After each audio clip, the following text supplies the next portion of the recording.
What is up, everybody? I hope you are having a fantastic evening. I got my guy Clay with me. We're behind enemy lines. It is 49ers, Panthers, Monday Night Football. Clay covers the Panthers with the Rob Star Report. Clay, thank you for joining me tonight, man. How you doing? I'm doing pretty good, man. I'm interested to discuss this Monday Night Football matchup with you, especially with my Carolina Panthers, who is like the perfect example of a team that's like the perfect Dr. Jekyll, Mr. Hyde. You just don't know what you're going to get with this team. Dude, I'm telling you, watching the box score or the overall score of Panther games is one of my favorite things every single week. I'm like, all right, so this week they beat the crap out of a team they shouldn't have by 40 points. And then this week they lost. You guys were kind of doing this thing where it was like win at home, lose on the road, win at home, lose on the road. You broke that last week against the Falcons, 2-0 against them this year, which is pretty crazy. And now you're on the road against the San Francisco 49ers, and we've been as up and down as anybody. I get that the record says one thing, but, injuries all over the place. No Fred Warner, no Nick Bosa. Kittle's been in and out of the lineup. Pearsall, Purdy. It's been an absolute insane season for us as well. So I feel your pain, brother. I feel your pain. I mean, the injuries is just is part of the season, right? It's like, the 49ers, I was like, is this a Super Bowl team? Like, what are we getting from this team? And you got Mac Jones in there who was lighting it up with with this team, and you couldn't expect that. But again, Kyle Shanahan, that quarterback friendly offense, it seems like anybody can make it work. It's interesting. I do have some. We'll dive into it more, but I definitely have some questions for you that I definitely need answered. Well, I got to tell you, I've got a personal friend who is a Panthers fan. Okay. And I know his expectations of this team going into the season were very, very low. Yeah. And he just told me before the season started, he goes, please, somehow, some way, find a way to get Christian McCaffrey a ring. If you could just do that, I'd feel like I won.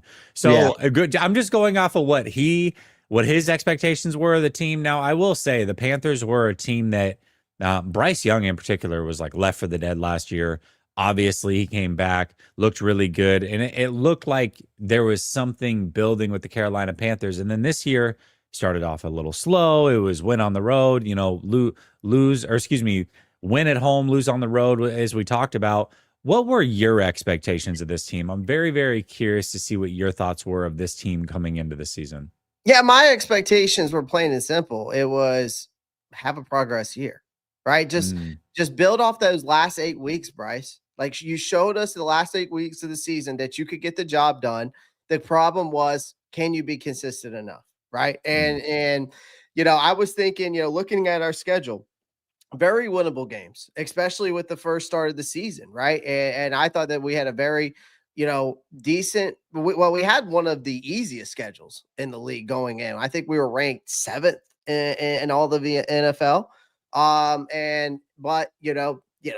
The schedule doesn't matter. Strength of schedule doesn't matter in the NFL. It's any given Sunday in my mind. But my expectations were just an 8 and 9 win season, right? Show me that you can go out there. With the free agency that we brought in, the draft that we had, I was like, this is a team that should make some progress, right? And you should be able to win football games. And Bryce now had a true number 1 wide receiver in Tedero McMillan, because I knew what he was going to be coming into the league.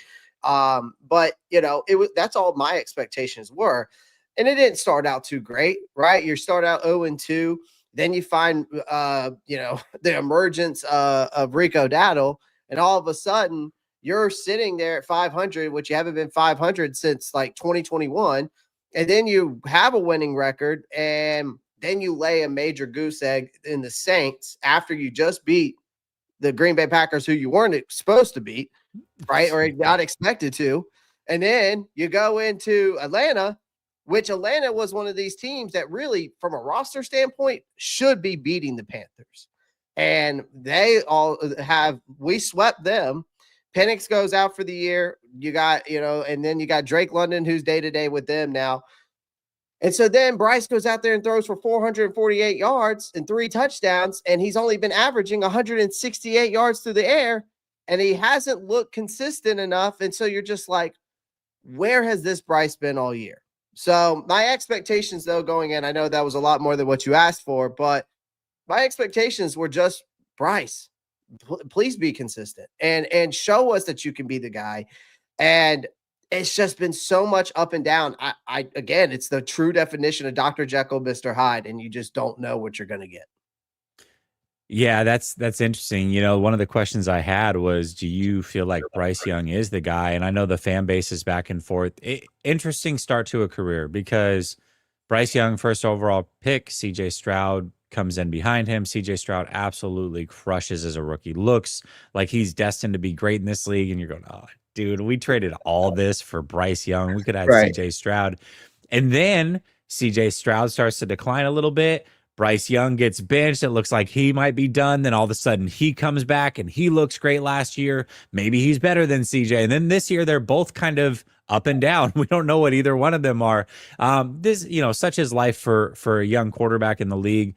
I do like what the Panthers did personally with going out and getting McMillan, and they got him a receiver last year. And, you know, it's really about protecting him and what have you. But you just never know with these young guys. And, you know, after year 3, a lot of times that's when you're looking to pay a quarterback. Is there any conversation of that as far as paying Bryce Young? Because I'll tell you this, Clay, we just paid Brock Purdy.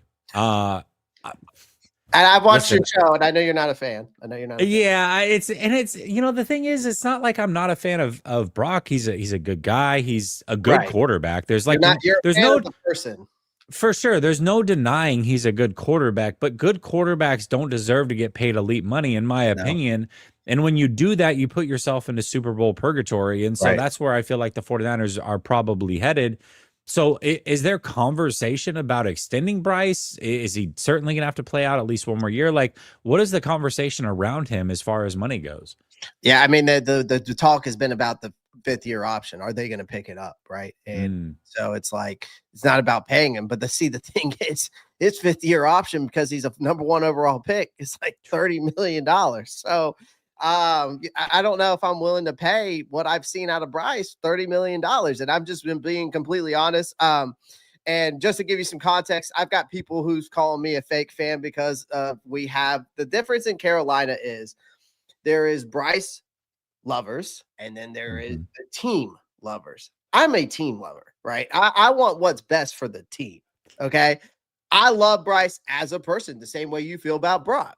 But am I willing to pay a guy who comes out of the blue like this game against Atlanta, and it's one moment per year that I get a 448, and I'm not expecting him to go and do this weekly. You know, that's unrealistic expectations. The expectations I've had for Bryce is even to give me the average quarterback play in the NFL, which is basically 225. Okay. And like 1.5 touchdowns. So 1 to 2 touchdowns. That is literally what, you know, that's the what I look at it as. And you know what I'm saying? Like, and I guess, you know, what I'm saying is working, because not only is it getting me views and people are talking about me, but at the same time, it's like, hey, like, this is facts. Like, and I think it's the same way with Brock Purdy. I looked at Brock Purdy, but to see the difference with Brock Purdy is he's been to a Super Bowl. Bryce hasn't even touched the playoffs. So that's what San Francisco has on us. Do I think that Bryce deserves his 5th-year option right now? No.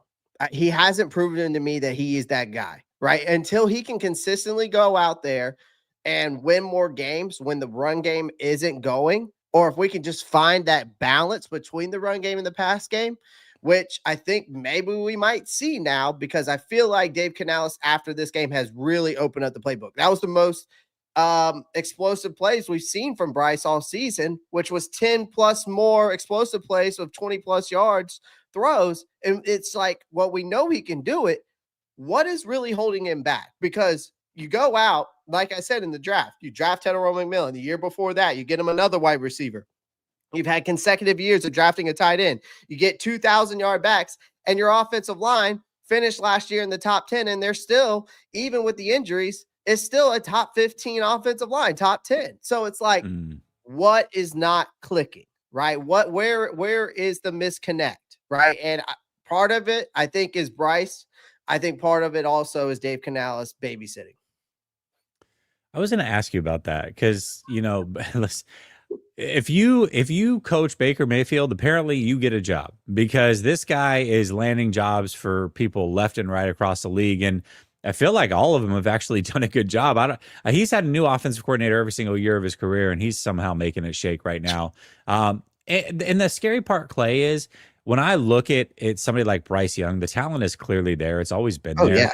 Yeah. But there's two sides of it. One, it's like, well, small quarterbacks traditionally just can't figure it out in the NFL. It's hard to see over tall linemen and over the middle and be consistent with that. But then the flip side of that is like, okay, well, first overall pick, we've seen this before with Baker Mayfield, with Sam Darnold, with Danny Dimes. Like, we're seeing these resurgences, and the last thing you want is for Bryce Young to not look great, land on another team, and then figure it all the way out and be like, but that's the Panther way, man. That's the Panther way. I don't get it. I've never understood it. And it's another thing too. It's like I didn't even add more to that context. Is you got Dave Canales, who's revitalized 3 other quarterbacks' careers. If you think about it, Geno Smith, Baker Mayfield, and Russell Wilson. You know, he's all been part of their success. So it's like that's where the disconnect is also getting me, because I'm just like, what is going on? And again, with what we've done to build around him, it's again, can I pay a guy who has these just once a year moments? No, I just can't. I can't get behind that.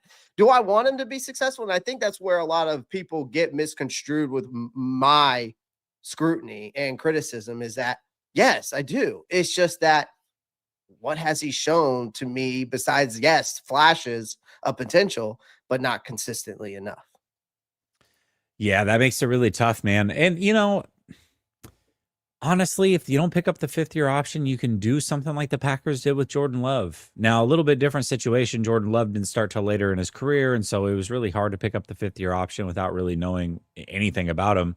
But they were able to kind of just sign him to that cheaper 2-year deal, gave him more money in year 4, year 5. It was kind of a split, and then they gave him the big-time contract once they saw enough. I feel like maybe you could do something like that with him. I wouldn't panic and pick up the 5th-year option unless he just goes gangbusters this year. You know what I mean? You know what I want to do, Jesse, is this offseason, I want to bring in some competition.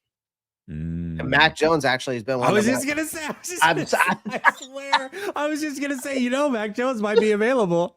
Yeah, but he's one. Y'all wanted like a 2nd-round pick for him. I don't know if I'm willing to give a 2nd-round pick for Mac Jones. I'm just gonna be honest. But yeah, I hear you.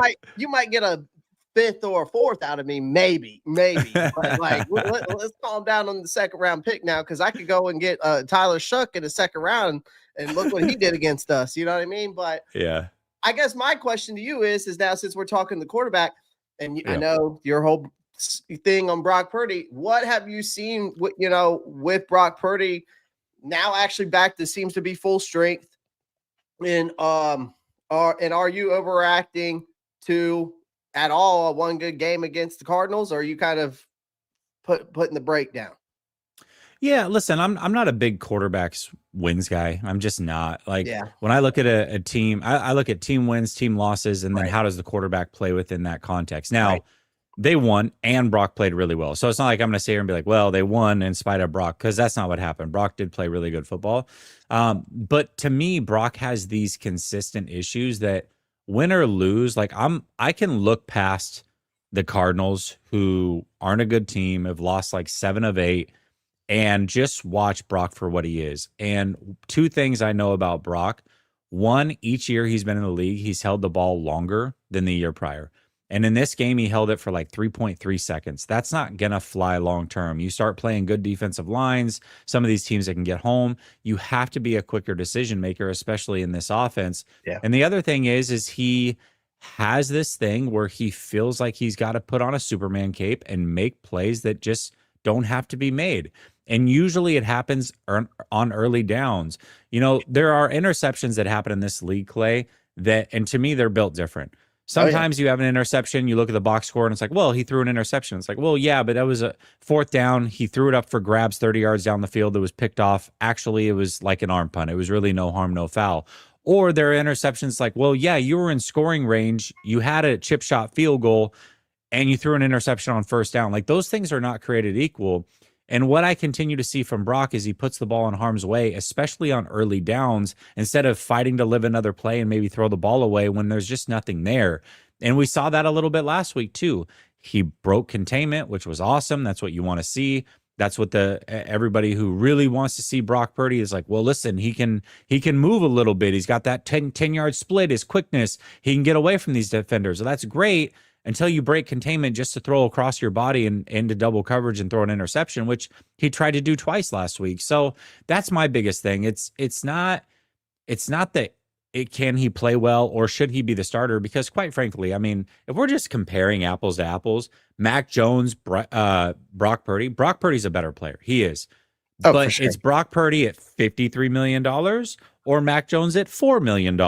Is the difference enough? Hell no, it's not. No. I mean, it's not. This is not that big of a difference. So when I see that it's close, that's where I take exception a little bit. So I don't know. We'll see what ends up happening with Brock. The biggest thing really with him though is health. Can he stay healthy? If he gets injured again this year, misses a few games down the stretch, then it's really becoming an issue.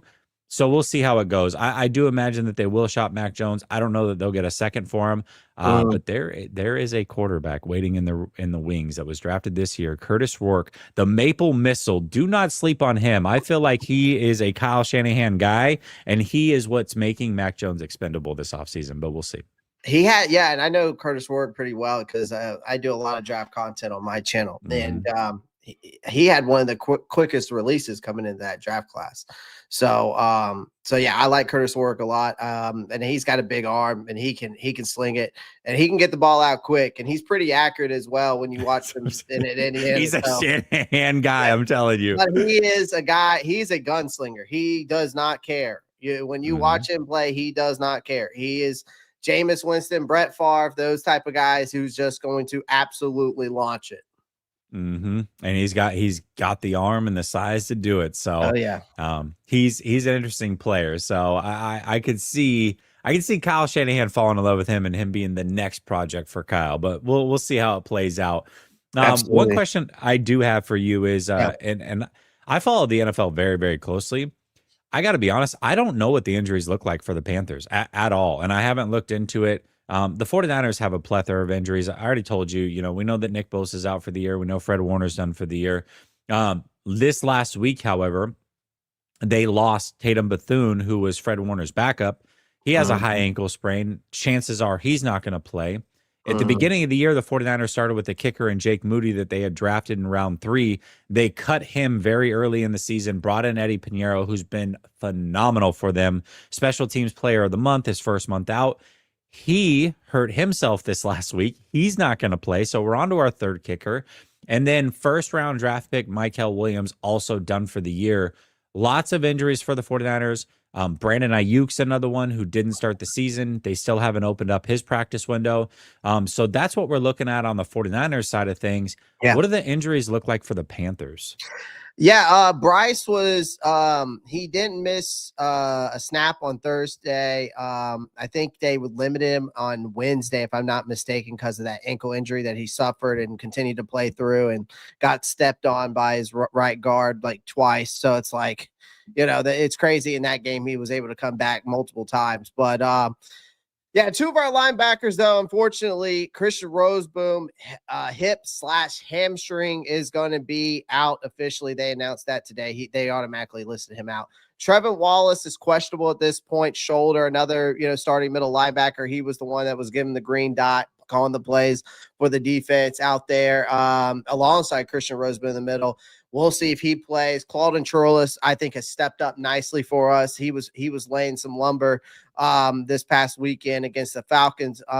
Tershawn Wharton, defensive tackle, knee was limited as well. But the rest of the players, when I was looking at the report earlier, all for full participants, including Tedero McMillan, Xavier Legette, and we should have safety Lathan Ransom with that hand injury back as well this week. So really, we're kind of slim at the linebacker room. I think probably if Christian Roseboom can't go, they'll probably put Claude Turles.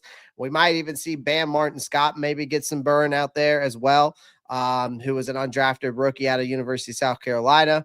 So, yeah, as of right now, it's just Christian Roseboom that looks out. And I'm just double checking real quick to see if there's anything else. Yeah, it's just really between Christian Roseboom and Trevor Wallace. So I know Christian Roseboom is out, but Trevor Wallace did not participate today and is listed questionable for a Monday night game. Now, you did talk about the offensive line a little bit and some of the injuries there. Are those like season-ending injuries? Because I didn't hear you mention anything there. The only one we're waiting on right now is Robert Hunt. His 21-day window, I think they're holding him out basically till after the bye. And basically after the bye, who is our starting right guard, $100 million man, will be back, I think, after the bye week at this point. But no, other than that, we're all good on the offensive line. No injuries there, and we should be good to go. All right. Well, all right, here we go. We got our work cut out for us for sure. Somebody asked a question. They said, how does Bryce Young play in primetime? I can't imagine a lot of primetime games that he's played in. I think he's only played in 2, and if I'm not mistaken, he's 0-2 in those. He played in I think his rookie year, he played a Monday night game against the Saints, which was I don't even think it was close. I can't even remember because it was his rookie year. And then last year we had the Thursday night game, and he didn't play well against the Bears. So he's actually 0-2. So yeah, not a good primetime record, but again, Carolina has been, a shitty team for the past 7-8 years. So we've been not a lot of primetime games. Yeah, so not a lot of primetime games. And we've also been, still kind of rebuilding over here. So. Yeah, I definitely feel it. All right, man. Listen, I got to give a shout out to my sponsor over here at Last Second Sports, Sleeper. You can get a 100% deposit match of up to $100 using promo code LSS. You can also get a free $20 entry using that same promo code. You don't even have to make a deposit. Whether you play daily fantasy, weekly fantasy, yearly fantasy, Sleeper is the fastest growing fantasy football app out there. Link is pinned to the top of my description. What Clay and I are going to do is we're going to make some more or less picks in the 49er and Panther game. So I'm going to trust you on the Panther side. Anything you see, you're like, hey, give me more or less on that one, I'm going to ride with. I will say CMC, old team, I got to go more on the touchdowns. I think he's going to house one. You there. I don't blame you there. So I feel good about that one. We got a Tet McMillan at 62.5 receiving yards. We got a Bryce Young. I like Tet with the 62. I know he's going to get his. He's going to get his. He's gotten his all year. Now Bryce Young at 204. I want to say more because he needs to have more. Let's just be honest. Let's just call it what it is. You do know that Jacoby Brissett just diced us up for nearly 500 yards last year too, right? I mean, last week too. So I just want to make sure, like, I feel like they're like trying to fish here because it's like, well, the 49ers gave up almost 500 yards and Bryce Young threw for almost 500 yards. Ipso facto, we should see 204.5. Yes. Here's what we can do just to feel safe. We can tease this baby down. So what about 175? You feel good about that? I feel better about that. Let's we'll tease the 175. Better. Okay. We'll tease the 175. All right, we'll go 175. What about Rico Dowdle? Man, talk about a resurgence. Holy crap, man. I saw the film this last week where he kept going up to Canales, was like, hey man, the screen's there. The screen's there. And they finally called it and he got into the end zone.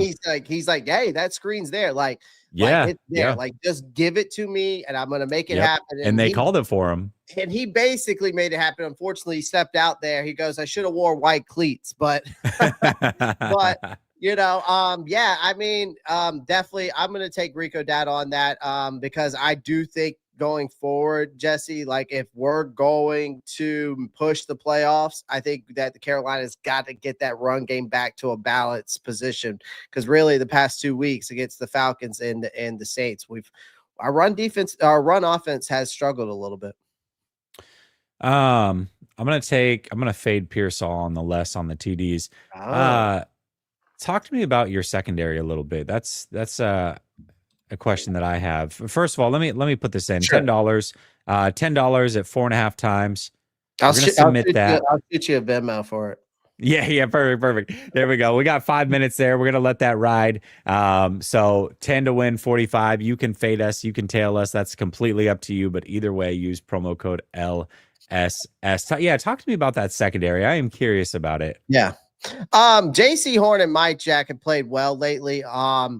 They've even given up some deep shots this season. I mean, JC Horn just had an abysmal game against the Saints. I mean, just he tripped on basically the two touchdown passes that Tyler Shook threw. JC Horn slipped and fell. So if somehow, if we succeed at slowing CMC down, which is going to have to be the game plan for this defense, Shanahan will absolutely dial up deep shots behind these linebackers, especially if they are, if we're short Tre'von Wallace and both Christian Roseboom, but we can't afford the miscommunication, slipping in coverage, losing leverage on deep crossers, getting beat on double moves. And San Francisco, y'all are a team that sees weaknesses and will punish it instantly. And I know Brock Purdy will as well, and so will CMC. But I will say this, secondary's been good, man. Like this defense, we were dead last in every category last year, Jesse. And this defense now top 12, top 13, top 15 in every category right now. And so they've improved a lot. Evero is really throwing a lot of different stunts out there. The zone coverage is getting cooked, though. The zone coverage, this soft zone coverage that we run has been getting cooked, and it's putting our corners really in places not for success. And so that's been the biggest issue. Now, we did make some adjustments against the Falcons in the second half, which we did saw a little bit more man coverage. And we weren't running too much of that soft zone. And once we started seeing more of that, it tightened up, and we held the Falcons to only 6 points in that second half. So again, it's the Dr. Jekyll, Mr. Hyde, man. It's the same thing on the defense. It's just like it's inconsistent. But again, we've got good players. The talent is there. There's no question about that. It's just that I think Evero's got to set these guys up for success, and sometimes he doesn't. I'm going to have to admit something here, and I was definitely wrong on this, but this will show you what I thought of JC Horn. I remember that draft. I had JC Horn ranked above Surtain. So listen, not right on that one, but JC Horn's been a good player. I know that his career started off rocky. He was injured very early on, a couple years in a row. It's like, oh man, I don't know what he's going to be, but he's been a pretty damn good player. I know he got cooked by the Saints, but overall he's been a good player. I know he got that big time contract. Well, the problem is too, Jesse, I think the issue Mm-hmm. is like they don't let JC Horn travel, and that's the issue with Evero. He doesn't let him travel as much as he probably should. He needs to be on the best guy on the field. And then because Mike Jack just gets really cooked up too much when he's on the best wide receiver on the opposing team. So but JC has changed his workout up. He's changed his eating habits up. And we really think that's the reason why he's been able to stay healthy the past 2 seasons. Interesting. Okay. Keith says, Niner fan here from Charlotte, bang, bang, Niner gang. And then Tommy says, I wish you guys had beaten Tom Brady in the Super Bowl. Yeah. The Jake Delhomme led Panthers. That was a great game too, by the way. It was great Super Bowl. All right, I got a question for you. What if you were to tell me the strength and the weakness of the Panthers?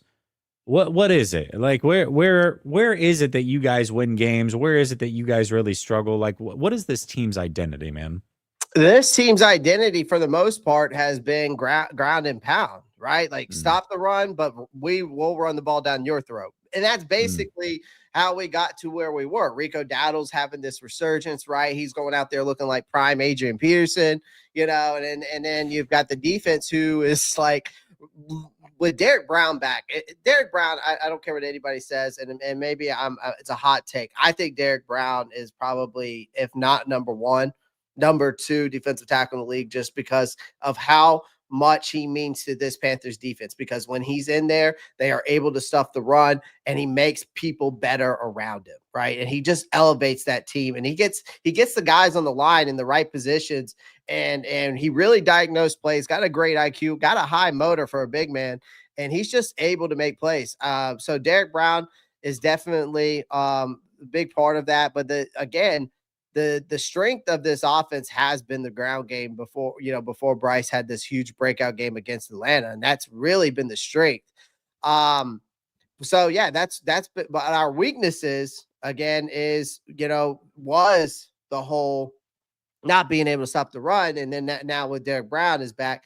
I do think that our weakness is our linebackers, and I think that's where George Kittle worries me a lot, because over the middle of the field, these linebackers are going to have to try to cover him, and it's going to be tough. And that's where, but with guys like who in the hybrid roles like Lathan Ransom and Tre'von Moehrig, that's where those guys and the safeties come to play.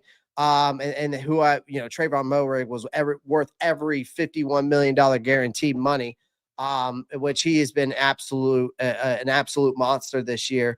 But on the offense, yeah, it's ground and pound. Again, the weakness has been the pass game, right? Bryce not being consistent enough. Luckily enough, right? He had this breakout game. Let's see if he can be consistent going forward. That's the biggest question to me. And I would love to turn over that question to you, because I was looking at your defense, right? And I was like breaking it down. I'm like, this Niners defense isn't the old Niners defense. Yeah, no. You're 24th in DVOA. This team is known to get sacks. Now you're barely getting sacks. Like, what's going on? Like, where are they vulnerable? But where is the strengths at on both sides of the ball for you guys? Listen, the defense is vulnerable everywhere. I don't care what the numbers say. If you've got a team that will consistently run the football, you'll be able to run the football. If you've got a team that wants to throw it all over the yard, you'll be able to throw it all over the yard. The 49ers right now are on pace for 18.5 sacks, which would be a franchise low since they've tracked the number. Nick Bosa alone had that in a season, so this is a team that can't get after the quarterback. In fact, I will take it a step further, because it's not just about sacks, Clay. You know that. It's about getting some pressures, right? Absolutely. Last week, the pressure rate on Jacoby Brissett was 17.5%. For context, he's been pressured on 49% of his dropbacks this season. It has not been a good offensive line. He was able to do whatever he wanted last week. So the 49ers are not getting pressure. They are not bringing quarterbacks down. They cannot consistently stop the run game. It's just not a good defense. And then on the flip side, outside of 2 games, which happened to be this last week against Arizona and against the Falcons in week 5 or whatever, the 49ers haven't been able to run the ball consistently either. And so you've got this combination where the defense is getting more and more injured. They're getting more and more leaky as the season goes along. And then you're putting them in this situation where they've got to be on the field longer, because you can't run the ball and control the clock consistently. So right now, the best defense is the 49ers getting back to their ways, which is controlling the clock on offense, running the football with effectiveness.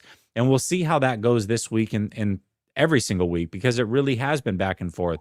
There's a big debate going on, maybe not within the fan base. I will say between myself, one of my fellow content creators, and everybody else, which is, I feel like CMC has lost a step. That does not mean he's a bad player. What I'm saying is, first of all, he's extremely effective in the pass game. He's still elite as a receiver. Yes. But he doesn't have that major burst. And when you look at the top 10 running backs this year, you look at their yards per carry and you look at their long run, CMC does not belong in that category. His long run is like 16 yards, and everybody else's is like 60 yards, 68 yards, 84 yards. And then his yards per carry. I think Rico's is up there too. And there you go. Yards per carry. CMC's in the mid 3s at this point. And that's really because of 2 games. Outside of that, he's averaging 3.3 yards a carry. You add in those other 2 games I talked about, and it puts him at like 3.6. Right. So it just hasn't been there. And the 49ers refuse to give Brian Robinson the ball with consistency. So it's really the CMC show. Again, still a very good player, but he's just not the same. Jesse, that was another thing. It's like, where's Brian Robinson? Because that was my biggest question. It's like, why not? And here's the thing that I've loved that we're doing is like, we're putting Tedero McMillan more in the slot, right? Which is amazing. Okay. Because the guy absolutely just, he's so good in the slot. It's ridiculous. But, but why isn't Christian getting more put in the slot? Why not use him like that? And why not put Brian Robinson on the field? Why not two running back sets out there and gun? Which San Francisco, we've seen that multiple times with other running backs with CMC. And Brian Robinson is that guy who can ground and pound. He can take the pressure off of CMC, take the pressure off of your quarterback, and it opens up the pass game. We all know that. Brother, we've been asking the same question all year long. I don't know. They did the same thing with Jordan Mason in previous years. Jordan Mason last year started out the season, was like top 3 in rushing, got hurt, came back. Then CMC finally comes back, and it's like, okay, cool. They're going to ease CMC in, and they're going to split carries. No, he saw the ball like twice in 3 games with CMC, and then CMC got hurt again, and they went fully back to JP until he got hurt. It's just like once CMC's in there, Kyle Shanahan goes Madden mode and just spams the hell out of him. I don't understand it. CMC's a great player, but man, protect him a little bit. We know that he's going to go out there and play a little bit hurt and fight through fatigue and do things but he's 29 years old, and he has a lot of mileage. Protect him a little bit. So I don't know, man. That's a great question. I don't know why they don't do that. We talk about it literally every single week. So, listen, if you find the answer this week, let me know. Yeah, and I'm just surprised because George Kittle hasn't had a massive statistical year. And when he's healthy, he's a nightmare. But how big of a problem is he, for our safeties and linebackers? Like, because I know he can be a problem. It's just like, he's been non-existent almost. And because the only reason why I know that is because I have a buddy who has him in fantasy, and he's just like, why did I draft this guy? So. Yeah, he'll pop up. He's had like 2 games this year where he's had a great game, and then he's just kind of, whatever. But yeah, man, that's exactly it. Right now, this is fully an offensive-led team, though. The defense is not going to win them any games. The special teams, believe it or not, has been a big contributor for the 49ers. Now, again, really? Eddie Pinheiro is out, so I don't know how that's going to play, but the return game has been huge for the 49ers over the last couple of weeks.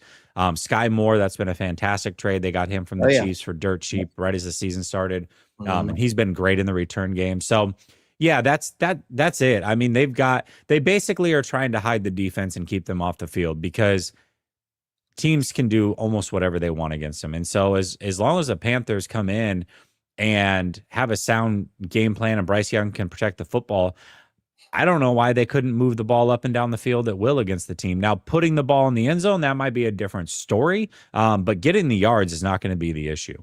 Do you think that this is a game where like Bryce could go right back to attacking deep like we saw against Atlanta? Does Stanford, because I know that San Francisco and Robert Saleh, he likes to disguise a lot of pre-snap. So I'm not sure. What's your thoughts on that?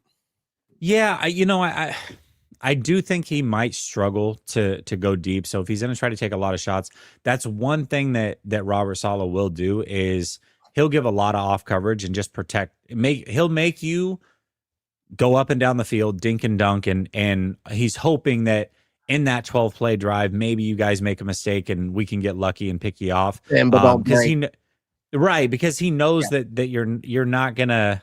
We're not going to stop you, you know what I mean, unless we can force a turnover. But what he will do is force you to go up and down the field. And so I don't know about taking the deep shots. I don't know if those will be there consistently. I think you guys are going to have to play underneath. And I think your biggest plays could actually come in the run game. You could rip off a 15, 20, 30-yard run because that front seven is just not a strong front seven right now. It just isn't. So, Gotcha. Be honest, though. And you can be honest with me. If you were Kyle Shanahan, though, and I want to get back to the offense real quick, like how would you attack this Panthers defense? Are you going to go for the middle of the field, misdirection? Is this going to be like a CMC overload? What are we looking at? Yeah, Kyle Shanahan has really built his team and his offenses to attack linebackers and put them in conflict. And you saying that the linebackers are injured, he is salivating right now, looking at CMC and George Kittle, even Kyle Juszczyk getting into the mix, Jake Tonjes maybe. Kyle Shanahan, when he's at his best, he's going horizontal. Now, Brock will take shots. And sometimes that's a good thing, and sometimes that means he's going to give you a couple chances. So, but he will play aggressive, and he will, pass up some of the short plays and take shots down the field, and maybe it works, maybe it doesn't. But the middle of that field is going to be tested against the Panthers. It would be tested no matter what, but especially with those linebackers out. Yeah, he will give you crossers. He will give you dig routes, Yankee all day long, man. He is going to attack the middle of that field for sure. Gotcha. Makes sense, because especially with, we possibly gonna be out both starting linebackers. Luckily enough for us, Claude and Trillis stepped up last week. And again, I think that's where our we're gonna have to see some of those hybrid role safeties in Lathan Ransom and Tre'von Moehrig really step up in coverage. So, but good answers, because I was definitely curious about that. Yeah, he'll definitely he's going to stretch, and the intermediate part of the field in particular. So that 10 to 20 range, middle of the field, yeah, it's he's going to take those shots all game long. So be ready for that. Okay, he'll spam it. All right, give me a player on the Panthers that maybe most fans wouldn't know about unless they watch Carolina week in and week out. You've given me a few, so if you want to repeat somebody, go ahead. But just give me some guys on the Panthers that might be making a difference for this team that we can look out for Sunday. It was like, hey, I didn't know he was a guy, but he's a baller now. Somebody you guys are excited about. The biggest guy right now for me, who I'm just super high on, is the rookie edge rusher, Nick Scourton. Again, I saw your video, dude. I saw your video. Yeah. It's here's the thing, man. He's not a guy that's going to get you a ton of stats. He's not a guy who's going to put himself in the spotlight. But what he's able to do is get pressure. And it's like when you watch him, he's like this close from sacking the quarterback, like every single time. It's almost like he's about to close on that sack. He's just one of those guys that, again, he gets pressure at the quarterback. He's going to get some tackles for losses. He's big in the run game. He just does everything right. And he's playing like, in my opinion, and I know this sounds crazy, besides the stats, I just think he's playing like a top 5 edge rusher from this rookie class right now. And so there's that. Corey Thornton is another one. He stepped up with Lathan Ransom being out, kind of playing on the, inside nickel, but then we saw him back in the safety. So he's been kind of moving back and forth. So I like both of those on the defensive side. I think another guy on the offense, though, and I see my chat talk about Jalen Coker. Jalen Coker is who is what we saw in this offense against Atlanta. That's the reason why we traded away Adam Thielen, because we wanted to see Bryce be able to work with these guys like Jalen Coker and, Xavier Legette, right? And those guys really stepped up in this game because we knew T-Mac was going to do his thing, right? I think another guy that's very underrated on this offense and does not get a lot of credit, but should get more touches going forward, is tight end Mitchell Evans. He reminds me of a Jason Witten, and he's able to get open. He's a great blocker. And I think even Tommy Trimble, we saw him step up and had that huge play in overtime. So the tight end room has gotten better. I would like to see more out of them, but mostly I would say my two guys, though, for sure, if we're just picking two, would be Jalen Coker and, of course, rookie Nick Scourton. What about yourself? Who's over there? Is it Kendrick Bourne maybe, or is it listen, if Mac Jones is playing, it's Kendrick Bourne for sure. Yeah. No, I'm actually going to go a couple defensive guys up the middle. This is a team that, like I said, I just said that the front seven's not very strong, but this front seven would be in complete shambles, in my opinion, if it wasn't for two players. And that is Kalia Davis, defensive tackle, and that is Alfred Collins, defensive tackle. So Kalia Davis is a guy who's been in the league for a few years now. He really has dealt with a lot of injuries. The talent has always been there. Every training camp, we're ranting and raving about this guy. And then he goes out and he just can't play all season long. For the first time this year, he's able to play, and man, he is an absolute difference maker. Every week he's going to flash, and I would expect this week to be no different. And Alfred Collins is a guy, there was a lot. I remember on draft night, a lot of back and forth. A lot of us really liked him. A lot of people didn't. And it was a real question mark. He missed a big chunk of training camp. He was a part of that second round class that almost nobody signed until super late. So because of that, he missed a lot of training camp. And then he's a bigger body. So it's like, is he out of shape? Is he strong enough? He didn't put up a lot on the bench press, and just a lot of questions. Game one, not great. It's like, and everybody's killing him. See, I told you they shouldn't have drafted him. After that, though, man, he has been a very, very good player. He missed a game recently, and you could tell it was a big, big difference up the middle without him there. He won the game or helped seal the game against the Rams in like whatever it was, week 4 or Oh yeah, whatever, and in that's when LA. y'all did the big round table thing, right? Yeah. So yeah, there you go. So Kyron Williams fumbles Yep. on the half-yard line. Yep. That was Collins forcing that fumble. He's just made some big time plays, and each week it seems like he's building a little bit. So up the middle, those are the two that I would go with right now. There's some other guys that are contributing. Rookie Upton Stout, but he's up and down. Malik Mustafa, if you guys aren't aware of him. He was out for the first like 6 games or so of this season. He's in year 2. He's the only safety that we can really rely on week in and week out, but he's a good football player. Where did he come out of? When did he come out, or where did he come out of? Come out of? What college? Oh, I'm trying to remember where Malik Mustafa came out of. Because I remember that name. But I'm real quick while you're looking that up. I wanted to say about Alfred Collins because I'm glad you mentioned him. Wake Forest and Richmond. That's right. That's what it was. Yeah, I'm glad you mentioned Alfred Collins because I'm a huge Alfred Collins guy coming out because I thought he was a younger, budget-friendly version of Derrick Brown because he's 6'5", 320. He stood out to me because he's such a physical specimen, man. Like a big time gap stuffer. I thought he's got raw power. When I saw him, he had great lateral movement for a big guy at him. So he's a nightmare for offensive linemen, especially in the run game. He had, I think he had All-American honors coming out of Texas. So yeah, I'm glad you mentioned him because I'm a big Alfred Collins guy. Well, I remember Derrick Brown. It was like because that was the same draft that we got Javon Kinlaw. Kinlaw. It was like it was I know. Dude, it was a 2 defensive tackle draft, and I was like, oh, well, not really. It was just a 1 defensive tackle draft.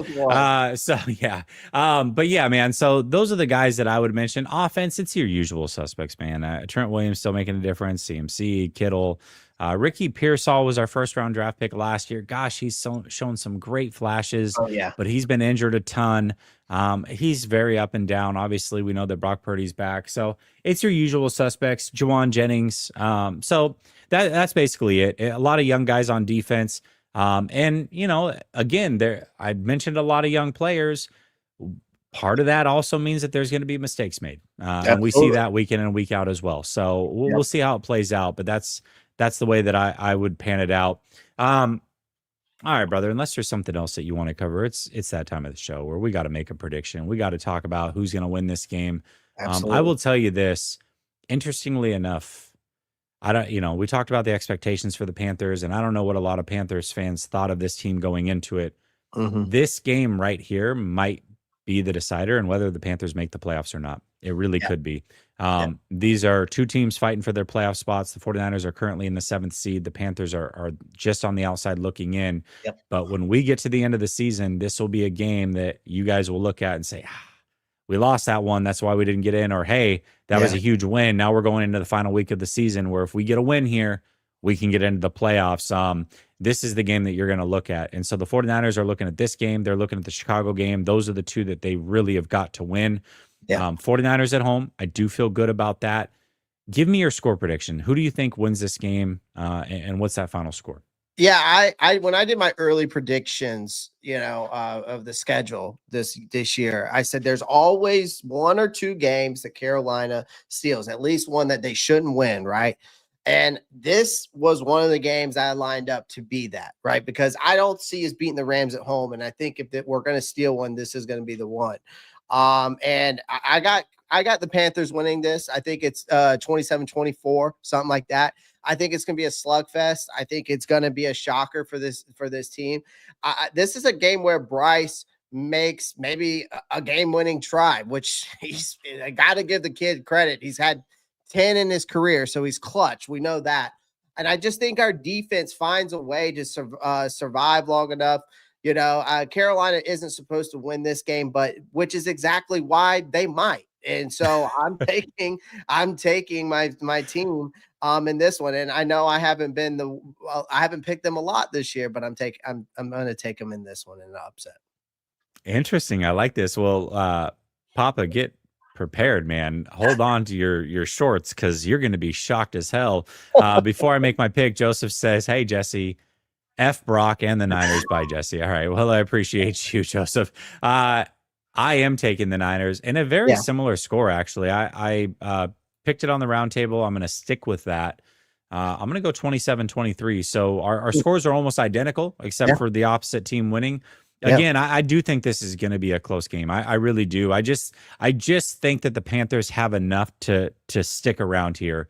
And the 49ers defense, I just cannot trust them. I am very concerned about the kicking game, though. I am, because interestingly enough, the Washington Commanders cut Matt Gay and picked up our old kicker, Jake Moody. And we've picked up Matt Gay to play in place of Eddie Pinheiro. So I'm like, I don't know if this is going to work out. He just missed 2 kicks last week. And we know how kickers are, man. When they lose confidence very, very quickly. So if it comes down to a field goal, I'm very worried about that with no Eddie P. But I do think that Brock Purdy, this offense can do enough. Maybe the defense can get opportunistic. All they need is one. And that's the other thing. You know, you look at turnovers on the season, 3 of those turnovers came last week. Before that, they have not been forcing turnovers either. So the defense hasn't been opportunistic, Clay. It hasn't stopped the run consistently or the pass. There really is nothing to hang their hat on. If we can just get one of those 3 things to work this week, it should be enough for this team. I don't know which one it will be, but I do think the 49ers have enough. CMC revenge game, 27-23 Niners. Yeah, I like it. I mean, you got to go with your team. I just think that, and I kind of didn't get to explain it a little bit, but real quick, I just think Bryce, if he's able to play free and aggressive like he did against Atlanta, we get the run game going.